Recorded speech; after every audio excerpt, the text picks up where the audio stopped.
Hi everyone, Mrs. Miller here again. Are you ready for another exciting chapter of Stuart Little? We only have 3 chapters left. Can you believe it? We're almost done with the book.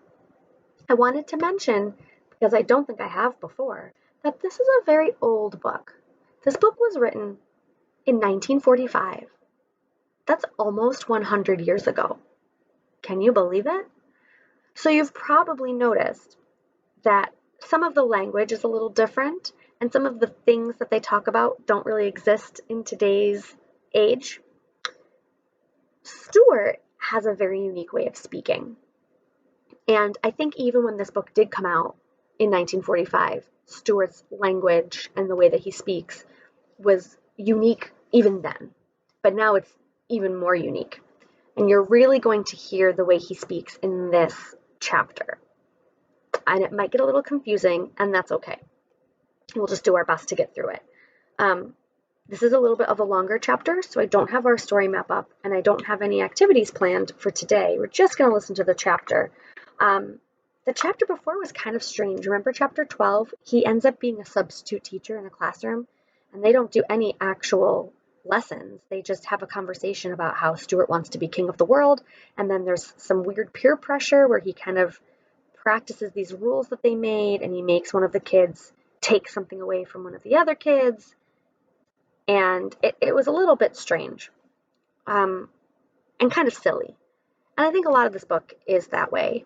And we've talked about this in other videos about how this book is a fantasy, right? None of these things would really happen in real life, or I shouldn't say none, but most of these things wouldn't happen in real life.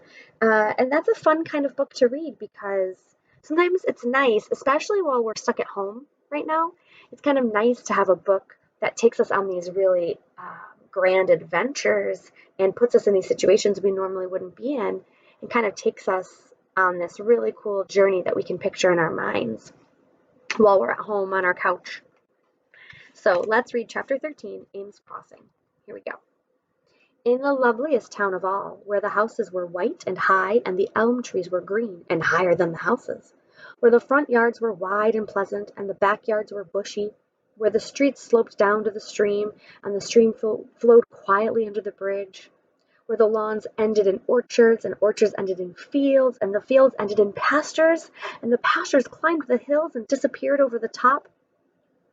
In this loveliest of all towns, Stuart stopped to get a drink of sarsaparilla, which is like a kind of root beer. Parking his car in front of the general store, he stepped out and the sun felt so good that he sat down on the porch for a few moments to enjoy the feeling of being in a new place on a fine day. This was the most peaceful and beautiful spot he had found in all of his travels. It seemed to him a place he would gladly spend the rest of his life in, if it weren't for the fact that he might get homesick for the sights of New York, and he might get homesick for his family, and if it weren't for the fact that something deep inside him made him want to go and find Margalo. After a while, the storekeeper came out to smoke a cigarette and joined Stuart on the front steps. He started to offer Stuart a cigarette, but when he noticed how small he was, he changed his mind. "Have you any sarsaparilla in your store?" asked Stuart. "I've got a thirsty throat." "Certainly," said the storekeeper. "Gallons of it. Sarsaparilla, root beer, birch beer, ginger ale, moxie, lemon soda, Coca-Cola, Pepsi-Cola, Tipsy-Cola, Pepsi-Cola, Popsy-Cola, raspberry green tonic, anything you want." "Let me have a bottle of sarsaparilla, please," said Stuart, "and a paper cup." The storekeeper went back into the store and returned with the drink. He opened the bottle, poured some out into the cup, and set the cup down on the step below Stuart. Stuart whipped off his cap, lay down on his stomach, and dipped up some of the cool, refreshing drink using his cap as a dipper. So he's drinking out of his hat. "That's very refreshing," remarked Stuart. "There's nothing like a long, cool drink in the heat of the day when you're traveling." "Are you going far?" asked the storekeeper. "Perhaps very far," replied Stuart. "I'm looking for a bird named Margalo. You haven't sighted her, have you?" "Can't say I have," said the storekeeper. "What's she look like?" "Perfectly beautiful," replied Stuart. wiping the sarsaparilla from his lips with the corner of his sleeve. "She's a remarkable bird. Anybody would notice her. She comes from a place where there are thistles." The storekeeper looked at Stuart closely. "How tall are you?" he asked. "2 inches nothing and a quarter," answered Stuart. "I haven't been measured recently, however. I may have shot up a bit." "You know," said the storekeeper thoughtfully, "there's somebody in this town you really ought to meet." "Who's that?" said Stuart. "Harriet Ames," said the storekeeper. "She's just your size. Maybe a trifle shorter, if anything." "What's she like?" asked Stuart. "Fair, fat, and 40?" "No, Harriet's young and she's quite pretty. She is considered one of the best dressed girls in this town, too, and her clothes are tailored specifically for her." "Is that so?" remarked Stuart. "Yeah, Harriet's quite a girl. Her people, the Ameses, they're rather prominent in this town.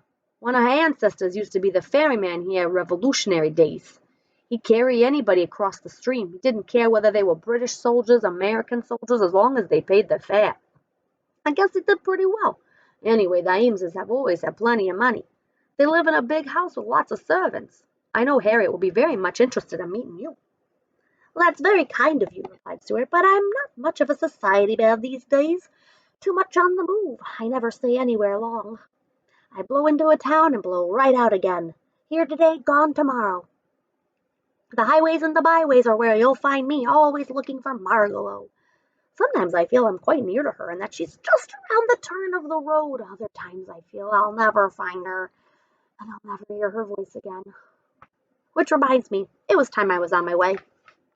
Stuart paid for his drink, said goodbye to the storekeeper, and drove off. But Ames Crossing seemed like the finest town he had ever known, and before he reached the end of the main street, he swerved a sharp left, turned onto a dirt road, and drove down to a quiet spot on the bank of a river. That afternoon he swam and lay on his back on the mossy bank, his hands crossed under his head, his thoughts returning to the conversation he had had with the storekeeper. "Harriet Ames," he murmured. Evening came, and Stuart still lingered by the stream. He ate a light supper of a cheese sandwich and a drink of water, and he slept that night in the warm grass with the sound of the streams in his ear. Have you ever slept outside? And maybe in the summer, probably not in the winter. You can hear all the sounds of nature nearby. Maybe you've been by a stream, or maybe you can just hear the crickets chirping and all the different nightlife animals, owls. It's fun to sleep outside sometimes, especially when it's warm.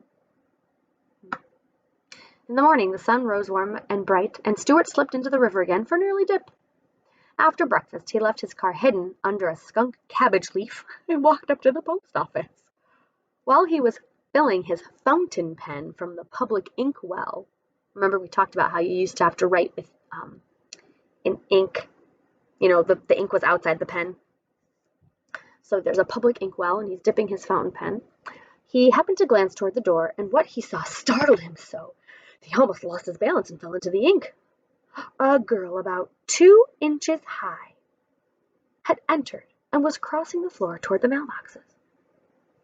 She wore nice clothes and walked with her head held high. In her hair was a stem from a flower. Stuart began to tremble from excitement. "Must be the Ames girl," he said to himself. Imagine, Stuart has never really met anyone as small as him, especially a person, right? Everybody's always bigger than him, so it must be really exciting for him to see somebody that's his size. He kept out of sight behind the inkwell as he watched her open her mailbox, which was about 1/4 of an inch wide, and pull out her letters. The storekeeper had told the truth. Harriet was pretty. And of course she was the only girl Stuart had ever encountered who wasn't miles and miles taller than he was.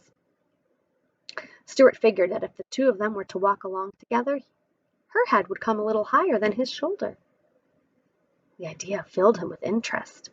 He wanted to slide down to the floor and speak to her, but he didn't dare. All of his boldness had left him, and he had stayed hidden behind the inkwell until Harriet had gone. Do you ever feel so nervous? You really want to do something, but you just can't do it because you're just too nervous?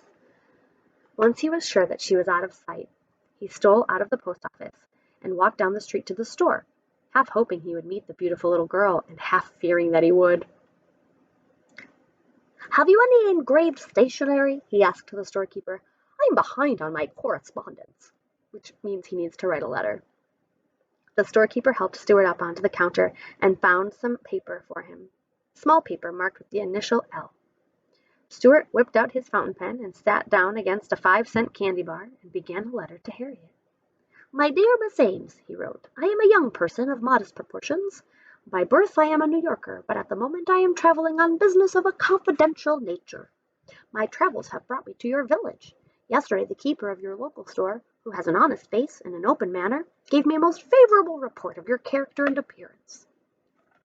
Pray forgive me, Miss Ames," continued Stuart, "for presuming to strike up an acquaintance on so slender an excuse as our physical similarity, but of course the fact is, as you yourself must know, there are very few people who are only 2 inches in height.